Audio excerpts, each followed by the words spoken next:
कोथुर्णा येथे रेतीची चोरटी वाहतूक करणाऱ्या टिप्परवर पोलिसांनी कारवाई केली असता एका आरोपीच्या ताब्यातून 30,25,000 रुपयांचा मुद्देमाल जप्त करण्यात आला आहे।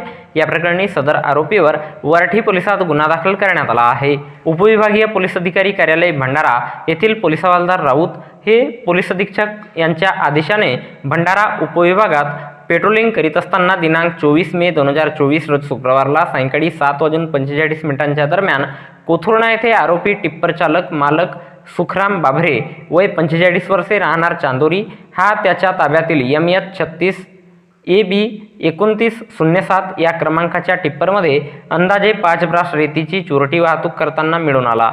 या प्रकरणी सरतर्फे फिर्यादी पोलीस हवालदार राऊत यांच्या तक्रारीवरून वरठी पोलिसात गुन्हा दाखल करण्यात आला असून या घटनेचा पुढील तपास पोलीस हवालदार बर्वे हे करीत आहेत। तर सदर आरोपीच्या ताब्यातून एक टिप्पर किंमत 30 लाख रुपये, त्यात 5 ब्रास रेती किंमत 25,000 रुपये असा एकूण किंमत 30,25,000 रुपयांचा मुद्देमाल जप्त करण्यात आला आहे। तर याबद्दलची माहिती भंडारा जिल्हा पोलीस दलाच्या वतीने दिनांक 25 मे 2024 रोज शनिवारला एका प्रसिद्धी पत्रकाच्या माध्यमातून देण्यात आली आहे।